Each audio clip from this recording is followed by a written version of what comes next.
the nature of this Dharma, the nature of these teachings is such that it really does require repetition. You know, when you were a little kid and you were in kindergarten, right, and you were first learning things, right? Yeah, there was a lot of repetition, wasn't there? You know, ABCs, times tables, you know, the same schedule every day, you know, lunch was at the same time, you know, the rest period was at the same time, you know, so preparing you to become robotic, preparing you to be a typical American, a typical human being, you know, so that you understand what's required.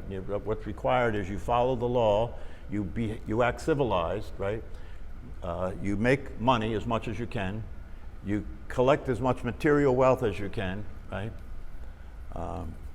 And then you continue to do that with the hope that someday the happiness that you seek will begin to be a consistent experience that you're having. And it's interesting that even though it doesn't pay off, even though this can go on year after year, decade after decade, you know, until you're 30, 40, 50, 60, and you haven't arrived. You haven't arrived. You're still on your way. You would think that people would start, at that point, that people would start to question the situation and say, wait a minute, I have not succeeded in my pursuit of happiness. I have not succeeded in my desire to be at peace. I've not succeeded in my desire to be satisfied. I don't experience well-being. I'm still in the rat race. Now, a lot of people lie about this. You know what I mean? Because if you broke your ass for decades to get enough money to buy the house that was the better house than the other people, right? You're not going to be that willing to admit that it was a failed experiment. You're not necessarily going to be willing to admit that. So, in the public, you will say, oh, you know, I'm happy. You know, I look at, you know. Just go on social media. Yeah, go on, see how many friends you can have on Facebook and put the pictures there of your new car or your new motorcycle or your new house or your new baby or, you know, all of it. And so everybody's on display, you know, everybody wants to look good. So this idea of telling the truth about your life is something that takes a little gall, it takes a little audacity, you know? It takes a little courage to tell the truth about your life because it's not a pretty picture for almost all of us. That's the truth. It's not a pretty picture for most all of us. Here's a statement that I saw, I don't know where I saw it, but I saw it recently. Meditation is not what you think. You sit in absolute silence and your mind starts going over all your movies. Now, your movies are the recording in your brain called your life. He's calling it your movies. So you're sitting there and you start having memories play in your mind's eye. You know, this is what he's referring to.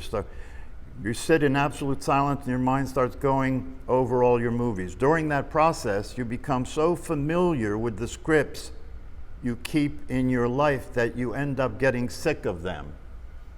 This is one of the, you know, in September, there will be a session up at the Ithaca Zen Center, you know, where I go to practice.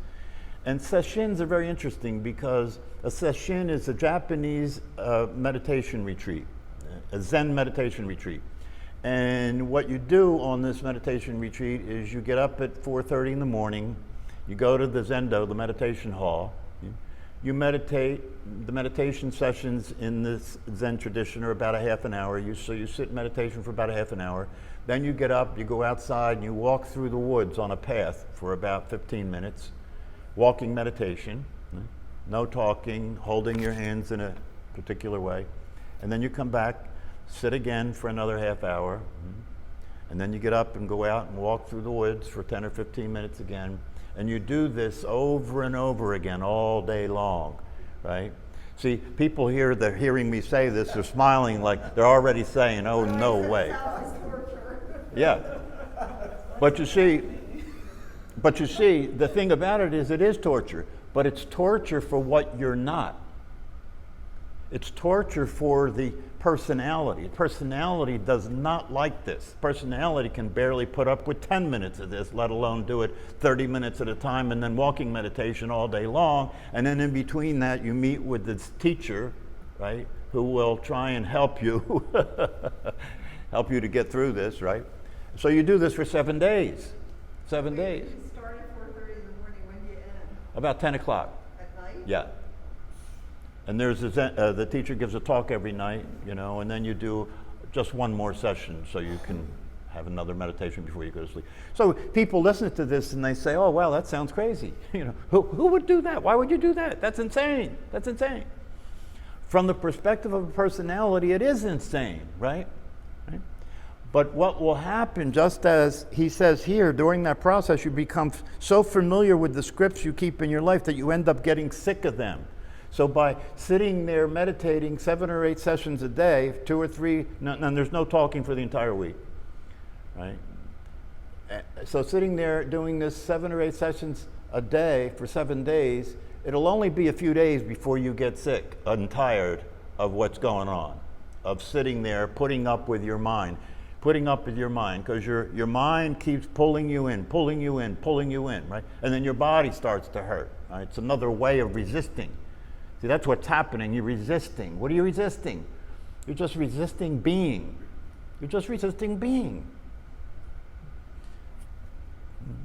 You become so familiar with the scripts you keep in your life that you end up getting sick of them. Then you realize that the person you think you are is nothing but a complicated script you've spent most of your energy on.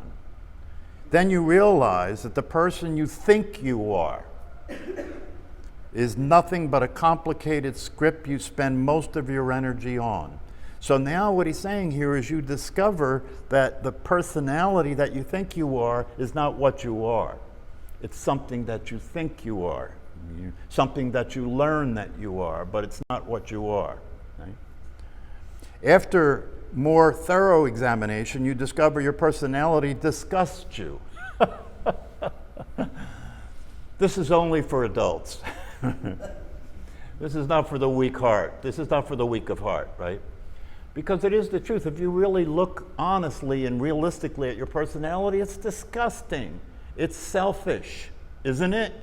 It just wants what it wants all the time. It wants to be comfortable, not uncomfortable, right? It wants everybody to pay good attention to it. It wants to look good, right? It wants to have what it wants all the time. It's greedy, right? It's greedy. It never gets enough. Billionaires are still trying to make money, right? That's the nature of the personality. It's an endless seeking, it's an endless desire.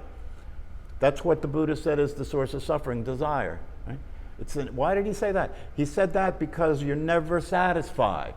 You're never satisfied.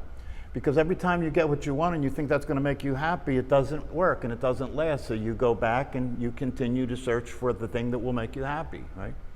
And you could do this for years and years and years and still believe that someday, somehow, this is going to work, right? It's in the Constitution, the pursuit of happiness. You're guaranteed the right to do this for your whole life. You're guaranteed the right to be miserable for your whole life. Because you cannot get happiness from the world. You cannot get happiness from material possessions. Impermanence is the condition of reality. Everything is constantly changing, right? So that's one of the things that's important for people to understand, because a lot of people are after this idea of enlightenment. A lot of people are after this idea of experiencing what's called enlightenment, where I will wake up, and when I wake up, I'll be free from suffering. You know, I'll experience a blissful existence. This is a bad misunderstanding, right? Because it's simply not the case, and I wish more teachers would emphasize that it's not the case. Why? Because it is the case that for some people who experience this realization that they're not the body and they're not the personality, and it is the case for some people who experience this realization that when they experience this realization, the burden that it lifts off of them is so intense, right, that they experience this incredible relief, this blissful state, this state of being, well-being and happiness that's not dependent on circumstances, that's not dependent on the changing world, the changing circumstances. And so a lot of people think, oh, then that's what it is. That's what it is. That's what enlightenment is that the burden gets lifted, and now forevermore you're in this transcendent state of well-being. Well, if you maintain a belief that that's what's possible and that's what you're going to get if you do these practices, you will be just as disappointed as you are with the rest of the shit that you've tried to do, because it won't work. So the true happiness is not a function of circumstances. It's not about some passing bliss, not about some relief that you experience, because that will change. Everything will change. Nothing stays the same. What goes up must come down. Everything must change. So the only real happiness that's possible is the experience of being the awareness of what's changing, not what's changing. Being the awareness of what's changing. The body's a time body. The mind is a time machine. But the awareness stays the same. The awareness is still. The awareness never moves. The awareness is silent. That's the reason that some of the greatest teachers said that silence is the true teacher, right? Because your nature is silence. Your nature is stillness. And that's why when we sit in meditation, we're sitting in such a way, we're practicing being like what we are. You're practicing being like what you are. And if you practice being like what you are often enough, you may discover that you're always experiencing being what you are. And if you want to have that experience consistently, then you have to start paying attention when what comes up is to be something that you're not. That's the practice. This is why you're learning to meditate and pay attention, so that off the cushion, when you're not practicing meditation, you can pay attention in such a way where you can watch the mind. You can watch the mind generating the character called you, the personality. You can watch the mind being the personality, thinking about itself, thinking about life, feeling the emotions that it's experiencing in terms of feeling angry and frustrated and fearful a lot of the time, because life isn't producing what you want. So you're disappointed.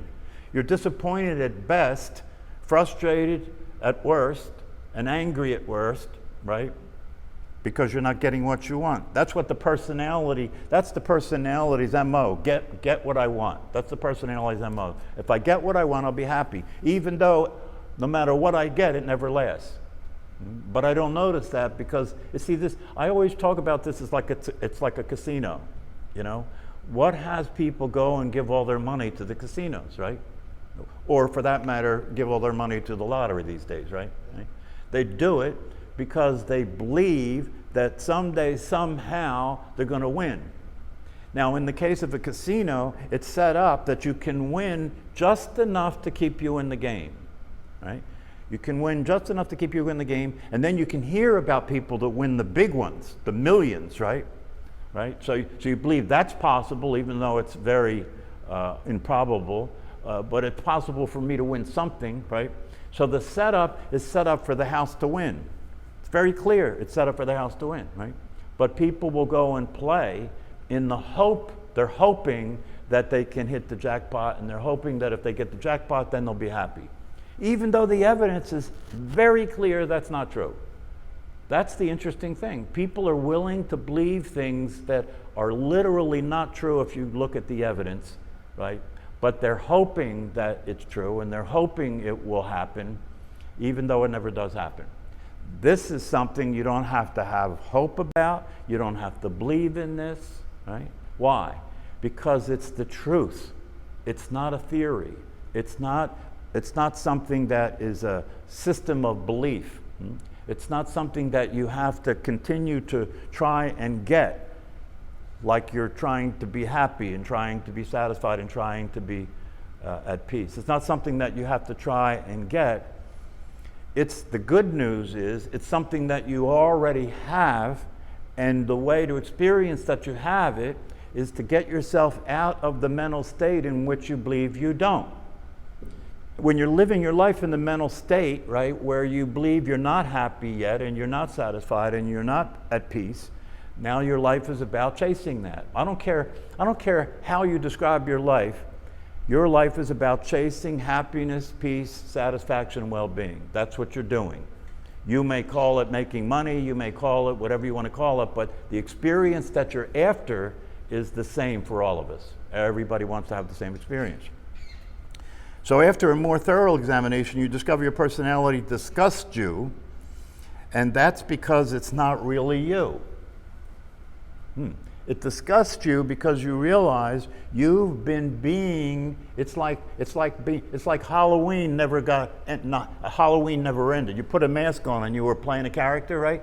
And you forgot it was Halloween, and you started living the rest of your life with this costume and this mask on. That's what he's talking about, right?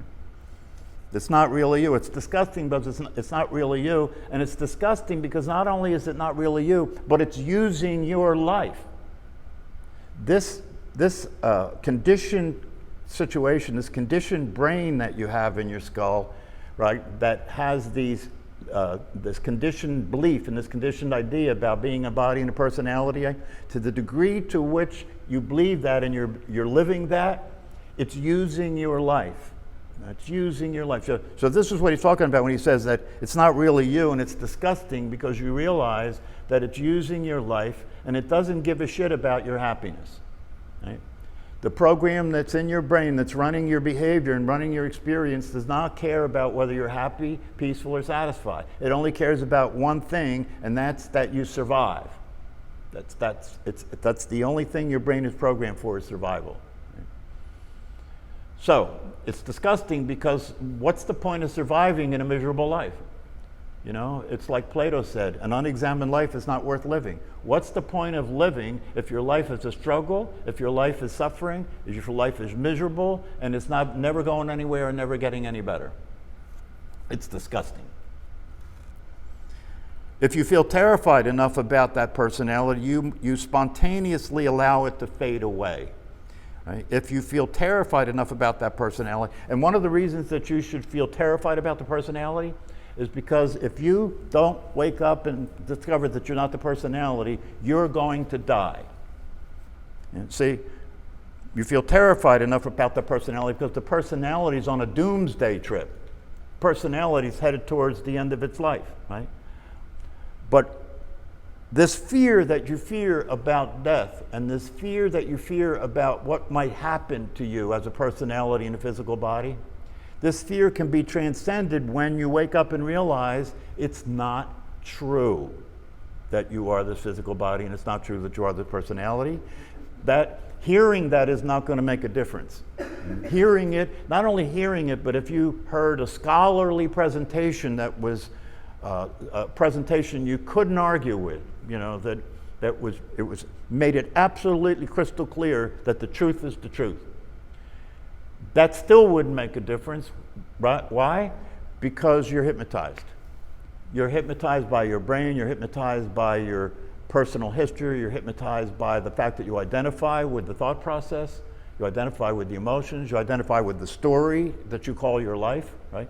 So the truth won't make any difference because as long as you stay in this hypnotic state, you keep suffering, and you hear people talk about the fact that they've had glimpses of the truth, they've had a taste of it, right?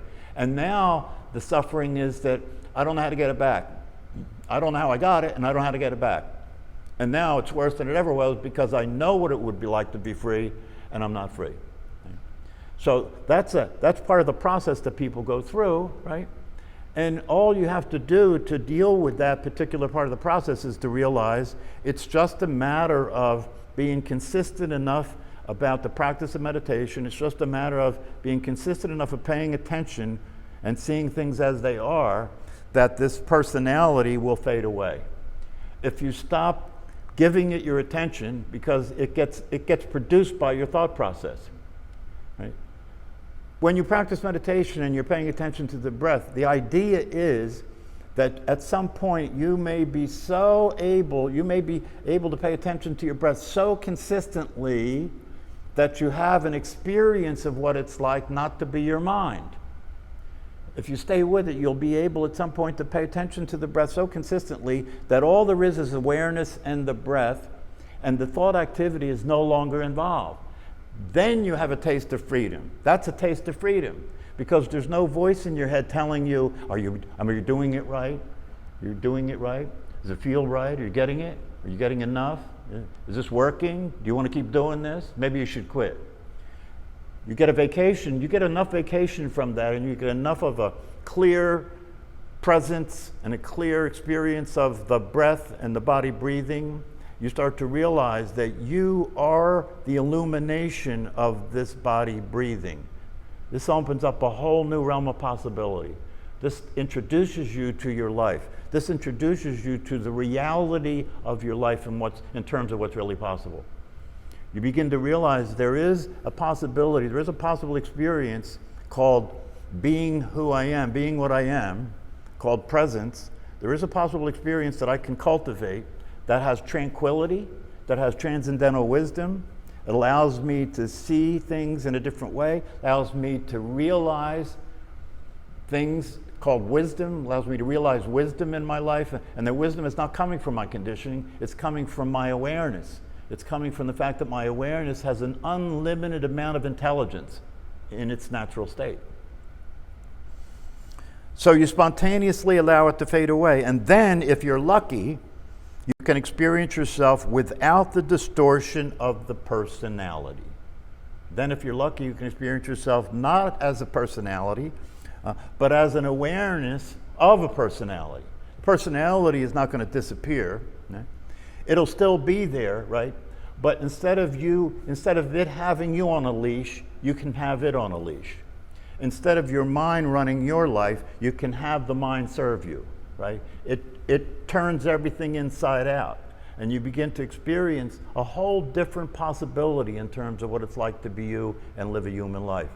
And you start to get a taste of the fact that this happiness, this satisfaction, this peace of mind is always available in the present moment.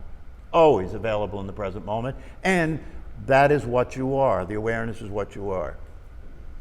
So once you get a taste of it, and once you get the teachings and you put it together, you start realizing, wait a minute, this is the answer. This does work. This will pay off.